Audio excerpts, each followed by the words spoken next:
대한민국 근현대사를 성경적 세계관으로 알리고 전하는 대한역사문화원의 한국 근현대사 바로 알기 특강입니다. 자유를 위해 부름받은 사람 첫 번째 이야기. 드디어 역사의 무대에 등장한 이승만의 이야기를 시작합니다. 지난 시간까지 종의 멍에를 짊어진 채 고통당하던 조선에 조선을 자유케 하라는 하나님의 명령을 받고 조선에 온 선교사들의 이야기를 살펴봤습니다. 오늘부터는 선교사들로부터 자유의 불씨를 선물 받은 조선이 어떻게 그 불씨를 큰 불로 만들어가는지 그 위대한 여정을 따라가 보겠습니다. 대한민국 탄생의 위대한 여정. 지금부터 시작합니다. 잠깐 성경 이야기를 해야 할 것 같습니다. 출애굽기 3장 7절에서 10절을 보겠습니다. 여호와께서 말씀하셨습니다. 내가 진실로 이집트에 있는 내 백성들의 고통을 보았으며 그들이 감독관들 때문에 울부짖는 소리도 들었다. 나는 그들의 고통을 잘 알고 있다. 그래서 내가 내려온 것이다. 내가 그들을 이집트 사람들의 손에서 구해내고 그 땅에서 그들을 이끌어내어 아름답고 넓은 땅, 젖과 꿀이 흐르는 땅, 곧 가나안 족속과 헷 족속과 아모리 족속과 브리스 족속과 히위 족속과 여부스 족속의 땅으로 인도할 것이다.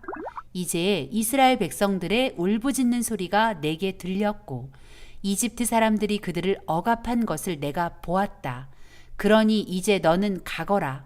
내가 너를 바로에게로 보내 너로 하여금 내 백성 이스라엘 자손을 이집트에서 이끌어내게 할 것이다. 지금 읽은 출애굽기의 내용은 하나님께서 이스라엘 백성을 애굽에서 구원하시기 위해 모세를 부르시는 장면입니다. 기독교인이 아니더라도 모세라는 이름은 한 번쯤은 들어보셨을 것 같네요. 모세는 하나님의 명령대로 이스라엘 백성을 이집트로부터 이끌어내어 홍해를 건너 광야를 지나 약속의 땅 가나안이 보이는 모압 평지까지 인도했습니다. 그 여정은 약 40년이나 걸렸죠. 40년 동안 하나님이 세운 지도자 모세는 이스라엘 백성이 하나님이 약속하신 땅 가나안에 무사히 들어갈 수 있도록 인도한 최고의 인도자였습니다.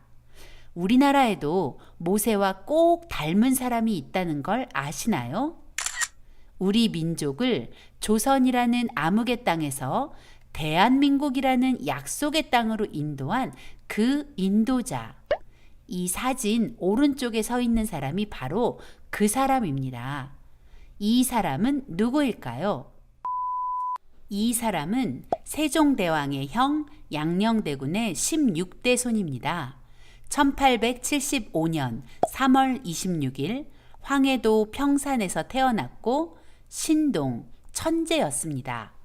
6살에 천자문을 다 외우고 13살부터 과거에 응시했다고 합니다. 이 사람에게는 최초라는 수식어가 아주 많이 따라다닙니다. 최초의 왕족 출신 기독교인, 우리나라 최초의 일간지 매일신문 창간, 우리나라 최초의 미국 박사학위 소지자, 한국인 최초 미국 내 베스트셀러 작가, 우리나라 최초의 신채시 작가, 우리나라 최초의 대통령. 이쯤 되면 이 사람이 누구인지 아시겠죠? 네, 바로 대한민국의 건국 대통령 이승만 박사입니다. 자, 이제부터 우리 민족의 자유를 위해 부름받은 사람 이승만, 그리고 이승만을 사용하셔서 자랑스러운 대한민국을 건국하신 하나님의 웅장한 섭리의 역사를 소개합니다. 이승만 박사는 우리나라 건국 대통령입니다. 하지만 이상하게도 대한민국은 이승만 대통령에 대해 잘 알지 못하고 오히려 심각한 오해를 하고 있습니다. 남북 분단의 원흉, 부정부패자, 독재자, 친일파, 미국의 앞잡이, 6.25 전쟁이 일어나자 국민을 버리고 도망친 사람, 학살자, 부정선거로 대통령이 된 사람 등 너무나 황당한 오해를 하고 있습니다. 그 오해대로라면 이승만은 지독한 악당입니다. 그러나 이승만 대통령에 대한 이런 황당한 말들은 결코 사실이 아닙니다. 치밀하게 계획된 역사 왜곡으로 만들어낸 가짜 뉴스일 뿐이죠. 왜 역사를 왜곡하면서까지 이승만 대통령을 악인으로 만든 걸까요? 그 이유는 대한민국의 정체성을 부정하기 위해서입니다.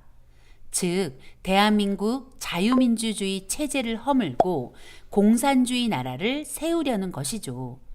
그래서 공산주의 나라를 꿈꾸던 사람들은 오랫동안 그 목적을 이루기 위해 역사를 왜곡하면서 공을 들였고, 그 결과 지금의 대한민국은 그들의 뜻대로 흘러가고 있는 중입니다. 그래서 우리들은 당연히 알아야 할 건국 대통령을 모릅니다. 또 건국 대통령을 오해하고 비난만 합니다. 더구나 건국 대통령이 공들여 이룩한 대한민국의 자유민주주의 체제를 부정하는 지경까지 이르렀습니다. 이승만 대통령에 대한 오해 때문에 이승만 대통령이 눈물로 이루어낸 모든 것을 부정하는 지경까지 이른 것이죠. 이제라도 우리는 이승만 대통령의 흔적을 따라가면서 그가 무엇을 어떻게, 왜 그렇게 했는지 진실과 대면해야 합니다. 그것이 무너진 대한민국의 정체성을 회복하는 시작이기 때문입니다. 오늘은 먼저 대한민국 건국의 지도자 이승만 박사의 성장 배경과 배제학당을 통해 자유민주주의라는 혁명적 사상을 깨닫고 조선을 구해야겠다는 강한 열정이 불타오르던 청년 이승만을 만나보겠습니다. 이승만은 양녕대군의 16대 손인 왕족입니다. 양녕대군이 세종대왕의 큰 형님인 건 알고 계시죠? 그는 1875년 3월 26일 황해도 평산에서 태어났습니다. 황해도 평산에서 태어났다는 것은 왕족이기는 하지만 아무 힘도 없는 집안이었다는 것을 알려주는 단서입니다. 그 당시 조선 서북 지역에 살던 사람들은 양반이라 해도 권력이 없고 삶의 형편도 좋지 않았습니다. 다른 지역 사람들로부터 무시당하는 신세였죠. 한마디로 인싸가 아니라 아싸였습니다. 이승만은 조선의 사대부들이 다 그렇듯 철저한 유교 사상을 교육받고 자랐습니다. 뿐만 아니라 불교를 통해 만사 형통을 기대하기도 했습니다. 즉, 이승만은 유교와 불교 세계관으로 세상을 바라보던 사람이었다는 것이죠. 그는 13살부터 나이를 속여 과거에 응시할 만큼 명석했고 뛰어난 인재였습니다. 그런 그의 꿈이 무엇이었을까요? 장차 과거의 급제에서 왕을 위해 목숨도 기꺼이 바치는 충신이 되는 것이었습니다. 단종을 위해 목숨을 바친 사육신, 성산문 같은 충신이 되는 것이 이승만의 꿈이었죠. 충신이 되려면 출사를 해야 하고 출사를 하려면 반드시 과거에 합격해야 합니다. 워낙 뛰어난 사람이었으니 장원급제는 당연했죠. 그러나 19살이 될 때까지 계속해서 과거에 도전했지만 번번이 실패를 맛보아야 했습니다. 이유는 이미 합격자가 정해져 있었기 때문이죠. 당시 조선 조정은 썩을 대로 썩어 있어서 돈으로 당락이 결정되었죠. 그리고 이런 일을 주도한 사람이 다름 아닌 조선의 왕, 고종과 왕비 민비였다고 합니다. 사치로 바닥낸 내탕고를 채우기 위해 고종은 아주 열심히 관직을 팔고 과거 합격증을 판 것입니다. 그 여파로 이승만은 번번이 낙방이라는 쓴 잔을 마셔야 했던 것이죠. 설상가상으로 이승만에게 더 불행한 소식이 들려왔습니다. 바로 과거제도 폐지. 이승만이 19이 되던 1894년 갑오 개혁이 시행되었고 과거 제도가 완전히 폐지되면서 이승만의 꿈도 산산조각나 버렸죠. 과거 제도 폐지는 사실 이승만을 위한 하나님의 서프라이즈 선물이었다는 걸 그땐 몰랐죠. 미래가 어두워진 이승만에게 친형제처럼 지내던 신흥우, 신긍우 형제가 배제학당 입학을 제안합니다. 신긍우의 손에 이끌려 배제학당에 발을 들인 그날, 이승만은 배제학당 입학을 결심하게 됩니다. 배제학당의 신문물은 이승만에게 적지 않은 충격을 주었고 그의 호기심을 자극하기에 충분했기 때문이죠. 그날의 그 결정이 이승만 자신과 민족의 미래를 바꾸어 놓는 전환점이 될 것이라는 걸 이승만은 알았을까요? 1895년 4월 2일 이승만은 그의 나이 20살에 분명한 목적을 가지고 배제학당에 입학했습니다. 그 목적은 영어를 배워 새로운 삶의 길을 찾는 것, 그리고 신기한 서양 학문 탐구였습니다. 그는 배제학당에서 아펜젤러 선교사의 설교를 듣게 되었습니다. 유교적 세계관에서 자란 이승만에게 아펜젤러 선교사의 설교는 괴상망측하게 들렸습니다. 설교의 핵심은 예수님의 죽음으로 우리가 구원받는다는 것이었죠. 놀라운 일들을 한다는 사람들이 왜 저렇게 바보 같은 생각을 할 수 있지?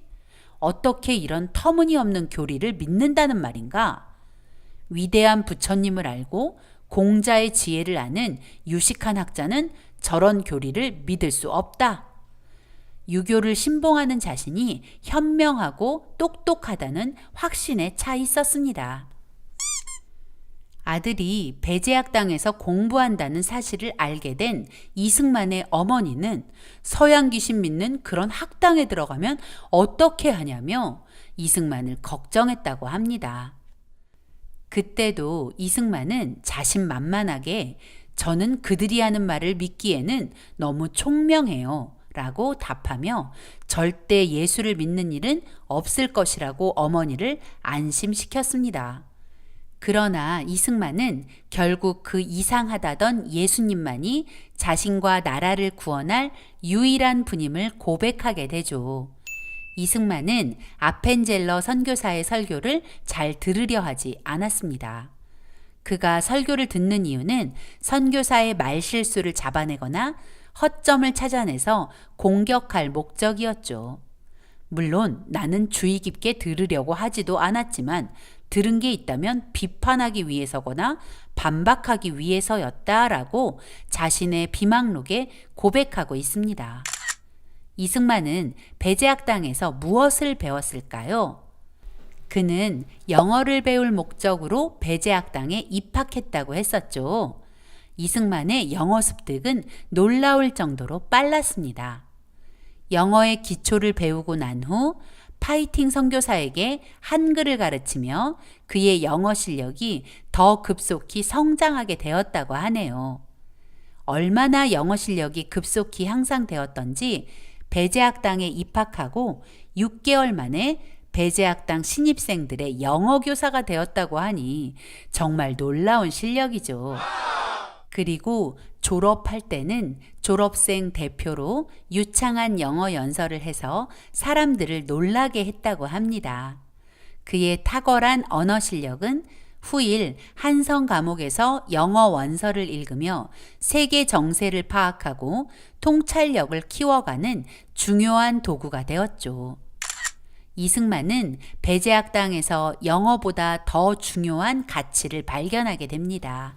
바로 자유와 평등 그리고 민주주의입니다. 그는 민주주의가 조선을 살릴 가치라고 확신하게 되었죠. 배제학당의 선교사들은 모두 미국 선교사들이었습니다. 이승만은 그중 벙커, 올링거, 헐버트 선교사 등과 많은 시간을 보냈다고 합니다. 선교사들이 들려주는 미국의 민주주의는 이승만의 마음을 사로잡기에 충분했습니다. 특히 종이에 기표하여 나라의 대표를 선출하는 선거는 이승만의 마음에 큰 충격과 함께 조선을 바꾸고 싶다는 꿈을 꾸게 했죠. 이승만은 선교사들과 깊이 교제하면 할수록 조선의 모든 사람은 평등한 기회와 권리를 가져야 한다는 신념이 더욱더 분명해졌습니다. 이승만이 배제학당에 입학했던 그 해, 갑신정변으로 인해 미국으로 떠났던 서재필 선생이 배제학당의 교사로 합류했습니다.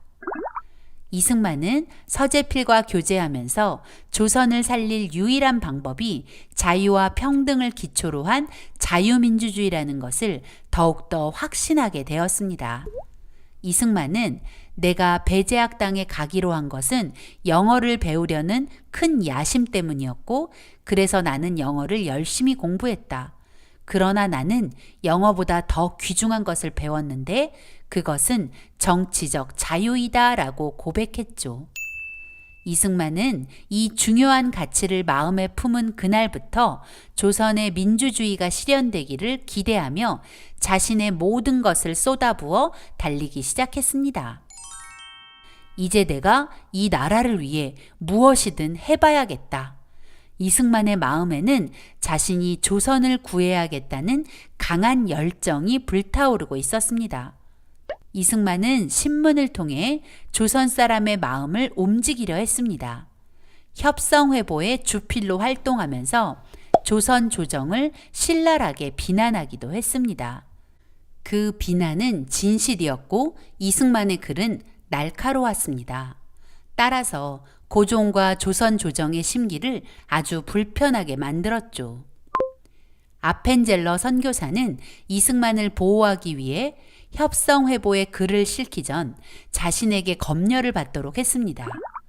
그러나 아펜젤러 선교사의 말을 받아들이기 힘들었던 이승만은 스스로 신문을 만들어야겠다고 결심하고는 매일신문을 창간합니다.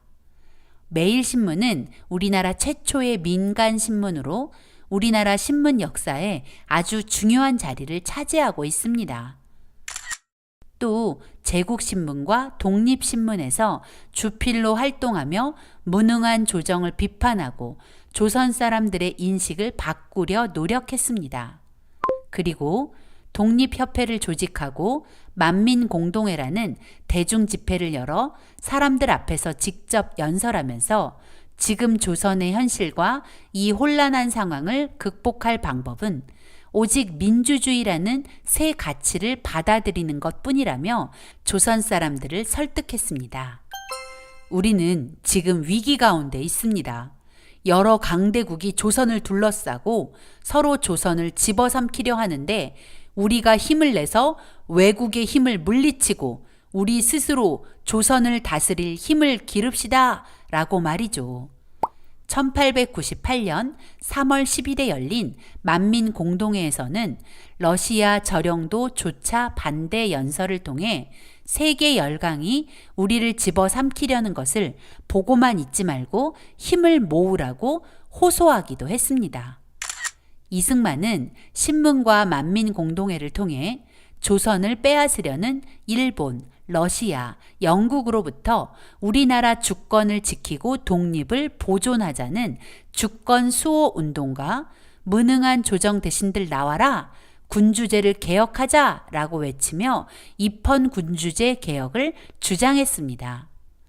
다른 나라에 휘둘리지 말고 스스로 주권을 행사하는 나라가 되자는 주권 수호 운동, 그리고 왕을 부정하지는 않지만 정치는 정치가들에게 맡기자는 입헌 군주제.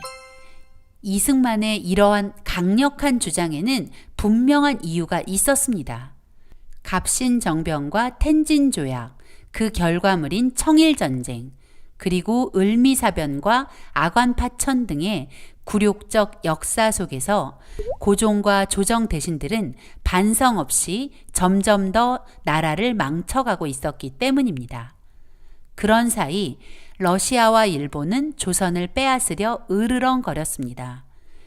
그럼에도 불구하고 고종에게는 입헌 군주제 개혁이 마치 역모처럼 느껴졌고 러시아와 일본 사이에서 눈치만 보던 조정은 주권 회복엔 관심이 없었습니다. 결국 고종은 독립협회와 만민공동회를 탄압하기에 이르렀습니다. 그러나 백성들의 반발과 계속되는 항의에 견디다 못한 고종은 1898년 11월 29일 독립협회와 만민공동회 사건을 무마하기 위해 헌의 6조 실시를 약속했습니다. 헌의 6조는 다음과 같습니다. 1. 외국인에게 의지하지 말고 관민이 한마음으로 힘을 합하여 전제 황권을 견고하게 할 것. 2. 외국가의 이권에 관한 계약과 조약은 각 대신과 중추원 의장이 합동 날인하여 시행할 것. 3. 국가 재정은 탁지부에서 전관하고 예산과 결산을 국민에게 공표할 것. 4. 중대 범죄를 공판하되 피고의 인권을 존중할 것. 5. 책임관을 임명할 때에는 정부의 그 뜻을 물어서 중의에 따를 것. 6. 정해진 규정을 실천할 것. 그리고 이승만, 남궁옥 등 50여 명을 종구품 중추원 의관으로 임명했지만 결국 고종은 헌의 6조의 약속도 지키지 않았고 12월 23일 만민공동회를 해체하라 명령했고 이승만과 그의 동지들을 체포하라는 명령까지 내렸죠. 이승만이 체포된 배경에는 조정 대신들, 특히 친러파의 강력한 요구가 있었고 고종의 마음도 동일했습니다. 조선왕조실록에 이와 관련된 기록이 있습니다. 1899년 1월 2일자 상소의 내용입니다. 우남을 역적으로 다스려야 합니다. 결국 이승만은 1899년 1월 9일 24시 되던 해에 한성 감옥에 투옥되었습니다. 이승만의 죄목은 고종 폐위 모의와 공화제 실시 음모 가담이었습니다. 오늘 내용을 정리해 보겠습니다. 유교와 불교 세계관에서 자란 이승만. 조정에 출사하여 왕에게 충성을 다하는 충신이 되는 것이 꿈이었던 그는 배제학당에서 자유와 평등, 자유민주주의를 알게 되었고 자유민주주의가 조선에서 실현되기를 꿈꾸었습니다. 그는 신문과 만민공동회를 통해 조선 백성을 깨워 조선을 개혁하려 했지만 한성 감옥에 투옥되며 이 일이 자신의 신념만으로는 불가능하다는 것을 깨닫게 되었습니다.